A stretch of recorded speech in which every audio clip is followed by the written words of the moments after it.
Doctor साहेब नमस्कार. नमस्कार. जय श्रीराम.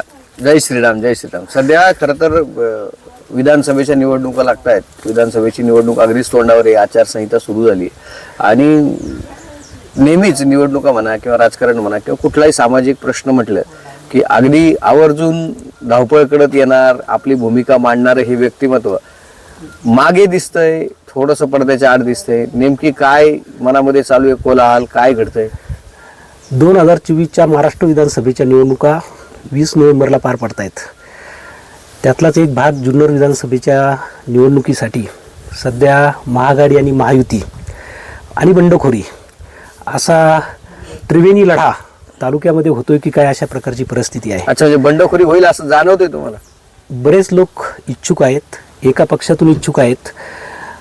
एका पक्षातून अनेक इच्छुकांची संख्या जास्त आहे आणि त्याच्यामुळे बंडखोरी होईल की काय, अशा प्रकारची परिस्थिती नक्की आत्ताच्या विधानसभेच्या निवडणुकीमध्ये जुन्नर तालुक्यामध्ये दिसते आहे. काय होईल एकंदरीत निवडणुकीत? कुणाचं पारडं जड, कुणाचं काय, किंवा अजून तिकीट वाटपाचा काही कळत नाहीये.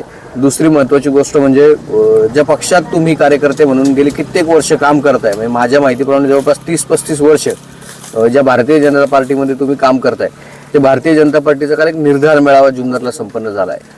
आता महायुती जरी असली, स्टँडिंग आमदार जरी महायुतीचे अजित पवार गटाचे या ठिकाणी असले, तरी पण भारतीय जनता पार्टीने या ठिकाणी तिकिटावर दावा केला आहे. काल तुमच्या पक्षाचे जिल्हाध्यक्ष या ठिकाणी येऊन गेले, त्यांनीही सांगितलं की तिकीट आशाताई बुचके यांनाच दिलं जाणार आहे. आशाताईंचं असं म्हणणं आहे की मी भाजपच्या प्रदेशाध्यक्षांना भेटून आले, त्यांनी मला कामाला लागा असं सांगितलंय. कसं पाहताय सगळ्या या भूमिकेकडे? भारतीय जनता पार्टीला आजपर्यंत या विधानसभेमध्ये तिकीट कधी मिळालेलं नाही.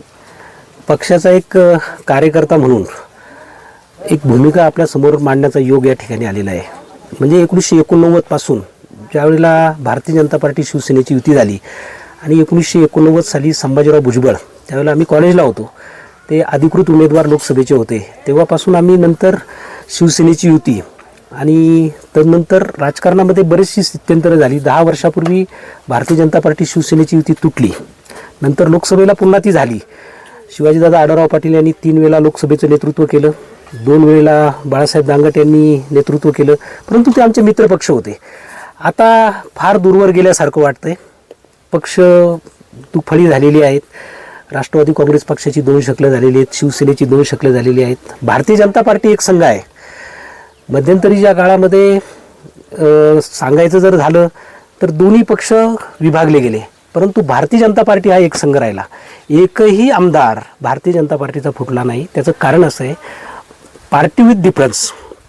भारतीय जनता पार्टी ही वेगळी आहे, इतर पक्षांपेक्षा वेगळी आहे. अटलजींनी, अडवाणीजींनी जो किंवा त्याच्या अगोदर जनसंघाने जी त्याची पायाभरणी केलेली आहे ती वैचारिक पायाभरणी आहे. त्याच्यामुळे भारतीय जनता पार्टीचा कार्यकर्ता शक्यतो बाजूला जात नाही, तो बाजूला राहतो, परंतु चुकीच्या विचारसरणीमध्ये तो कधी घुसत नाही. आता तुम्ही सांगितलं की काल भारतीय जनता पार्टीचा मेळावा झाला ओझरला. खरं वास्तविक मी त्या कार्यक्रमाला नव्हतो, जिल्हाध्यक्ष आले होते. कोणत्याही पक्षाने आपला उमेदवार त्या ठिकाणी उभा असावा अशा प्रकारची भूमिका ही गैर नाही आहे. परंतु महायुती आहे, महायुतीमध्ये 3 पक्ष आहेत. एकनाथ शिंदेंची शिवसेना आहे, अजितदादा पवार यांचा राष्ट्रवादी काँग्रेस पक्ष आहे आणि भारतीय जनता पार्टी हा राष्ट्रीय पक्ष आहे. 2 प्रादेशिक पक्ष आमच्याबरोबर आहेत. आणि भारतीय जनता पार्टीला आत्तापर्यंत इथे 2014चं इलेक्शन जर सोडलं आणि 1989ची लोकसभेची निवडणूक जर सोडली तर बॅलेट पेपरवर कमळ चिन्ह नव्हतं. आणि आता मात्र ती संधी आलेली आहे. 3 वर्षापूर्वी भारतीय जनता पार्टीमध्ये आमच्या आशाताई बुचके या नेत्या भारतीय जनता पार्टीमध्ये त्यांनी प्रवेश केला आणि त्या उमेदवार असाव्यात अशी तालुक्यातल्या प्रत्येक कार्यकर्त्याची इच्छा आहे. आणि आमच्यासारखे तर ज्येष्ठ कार्यकर्ते शेवटी जाता जाता का होईना, पण बॅलेट पेपरवर आमचं जाता जाता म्हणजे अजून बराच वेळ आहे, परंतु पक्षाचं चिन्ह असावं, पक्षाचा उमेदवार असावा. इथून भारतीय जनता पार्टीचा उमेदवार जर निवडून आला तर केंद्रामधून राज्यामधून ही शिवजन्मभूमी जी आहे, छत्रपती शिवाजी महाराजांची जी जन्मभूमी आहे, त्या शिवजन्मभूमीमध्ये एक पर्यटन तालुका जो जाहीर झालेला आहे त्याचं खऱ्या अर्थानं मूर्त स्वरूप येईल. ज्या काही बाबी खऱ्या अर्थाने करायच्या राहिलेल्या आहेत, इथे MIDC नाही आहे, त्याच्यामुळे रोजगार जो आहे तो रोजगार कमी प्रमाणात आहे. शेती हा मोठा व्यवसाय आहे आणि मोठमोठ्या प्रमाणामध्ये प्रक्रिया उद्योग तालुक्यामध्ये व्हावेत, तरुणांना काम मिळावं आणि म्हणून आमच्या भारतीय जनता पार्टीचा आमदार या तालुक्याचा व्हावा अशा प्रकारची अपेक्षा ही असणं गैर नाही आहे. परंतु महायुतीने जो उमेदवार दिला जाईल त्या उमेदवाराचं काम मात्र आम्ही निष्ठेने करणार आहोत. कारण राज्यामध्ये महायुतीचं सरकार येणं अत्यंत गरजेचं आहे. आपण 2 वर्षापासून पाहताय, जून महिन्यामध्ये साधारणतः महायुतीचं सरकार आलं तेव्हापासून एक धडाकेबाज निर्णय महाराष्ट्र शासनाच्या पटलावर त्या ठिकाणी घेतले गेले. सर्वसामान्य माणूस केंद्रबिंदू मानला गेला.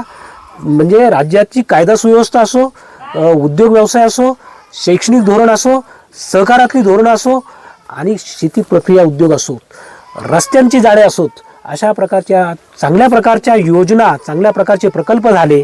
आणि आत्ता मुख्यमंत्री लाडकी बहीण योजना जी आहे त्यानिमित्ताने समाजाचा जो निम्मा घटक आपण महिला म्हणतो त्या महिलांच्या जीवनामध्ये एक आमूलाग्र बदल त्या निमित्ताने होणार आहे. हे जरी कुणी लोक त्याची टिंगलटवाळी करत असेल, अवहेलना करत असेल, तरी सामान्य कुटुंबातल्या ज्या महिला आहेत त्या महिला या शासनाच्या धोरणाकडे अत्यंत चांगल्या प्रकारे पाहत आहेत. आणि निश्चित महाराष्ट्रामध्ये भारतीय जनता पार्टी मित्रपक्षांचं सरकार येईल आणि जुन्नर तालुक्यामध्ये जर ही जागा भारतीय जनता पार्टीला जर मिळाली तर तो सुवर्ण दिन आम्ही समजू. अशा प्रकारची या ठिकाणी आपल्या माध्यमातून मी अपेक्षा महायुतीच्या महिलांच्या धोरणाच्या संदर्भात तुम्ही म्हणजे महिला सन्मानाच्या संदर्भात तुम्ही आता बोललात. भारतीय जनता पार्टीने जुन्नर तालुक्यात महिलेचा सन्मान करायला हवा. नक्कीच ती उमेदवारी जर मिळाली. एक तुम्ही ज्येष्ठ कार्यकर्ते आहेत, म्हणजे तुम्ही आता हक्काने, म्हणजे तुम्ही आता अशा एज मध्ये आहात किंवा अशा कार्यकर्त्याच्या वयात आहात की तुम्ही आता हक्काने भांडून मागू शकता. काय तुम्ही मागाल? तशा प्रकारची मागणी आमची जिल्हाध्यक्ष आणि तालुक्यातील कार्यकर्त्यांनी प्रदेशाकडे केलेली आहे आणि त्यानुसार नक्की त्याच्याकडे सकारात्मक पाहिलं जाईल अशा प्रकारची एक अपेक्षा आहे. परंतु महायुती म्हणून ज्या वेळेला विचार केला जाईल त्यावेळेला मात्र जो उमेदवार दिला जाईल त्या उमेदवाराचं काम मात्र भारतीय जनता पार्टीचा कार्यकर्ता करेल. पण तुम्हाला अजून आशा आहे आशाताईंना तिकीट मिळेल? आम्ही आशावादी आहोत. ज्या वेळेला आशाताईंनी प्रवेश केला त्यावेळेला आम्ही म्हणजे प्रत्येकाने मनाशी खुणगाड बांधली की नक्की पुढच्या वेळेचा 2024चा जो आमदार आहे तो भारतीय जनता पार्टीचा असायला पाहिजे अशा प्रकारची अपेक्षा मात्र प्रत्येकाची आहे. ताईंच्या कामाबद्दल तुमचं काय मत आहे? ताईंनी जिल्हा परिषदेमध्ये एक ज्येष्ठ सदस्य म्हणून काम केलेलं आहे. मला वाटतं 4 वेळा 2002 पासून तर 2024 पर्यंत आत्तापर्यंत त्यांची कारकीर्द अत्यंत चांगली आहे. त्यांनी त्यांचा मतदारसंघ समीप न ठेवता तालुक्यातील जनतेचा विचार केला. त्यांनी जिल्ह्याचं नेतृत्व केलेलं आहे. तेव्हा आमच्यासारखा ज्येष्ठ कार्यकर्ता एवढाच सांगेल की त्यांनी आता राज्याच्या नेतृत्वाकडे त्यांना संधी मिळावी अशा प्रकारची अपेक्षा आहे आमची. फक्त एक शेवटचा प्रश्न घेतो. आता जे काही सध्या वरती राजकारण बिघडले त्याचे परिणाम खालच्या राजकारणात, तालुक्याच्या राजकारणात देखील पाहायला मिळतात. त्या सगळ्याकडे तुम्ही कसं बघताय? वरती म्हणजे राज्याच्या स्तरावर की केंद्राच्या स्तरावर म्हणताय तुम्ही? राज्याच्या स्तरावर जी ढवळाढवळ राजकारणात झाली, म्हणजे कोण कुणाच्या गळ्यात आहे आणि कोण कुणाच्या सोबत आहे ते काही कळायला मार्ग नाही. त्याचे परिणाम खाली होतात आणि ग्रामीण भागात मात्र त्याचे फारच परिणाम पाहायला मिळतात. जुन्नर तालुक्यातील जनता सुज्ञ आहे. तुम्ही जर 1980 पासूनचा इतिहास जर पाहिला, ज्या वेळेला उन्मत्तपणा होतो त्यावेळेला जनता त्यांना त्या उमेदवाराला, त्या नेत्याला त्यांची जागा दाखवते.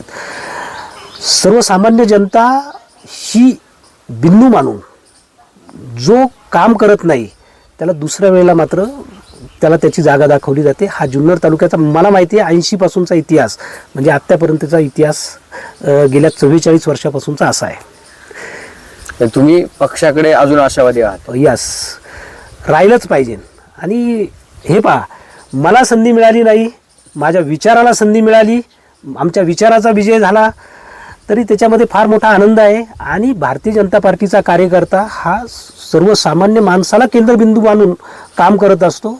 आपण मोठं व्हावं, आपण कुठेतरी पुढे जावं, नाही आमचे विचार कुणी पुढे नेले तर त्याच्यामध्ये फार मोठा आनंद मानणारा कार्यकर्ता हा भारतीय जनता पार्टीचा आहे. धन्यवाद. जय श्रीराम.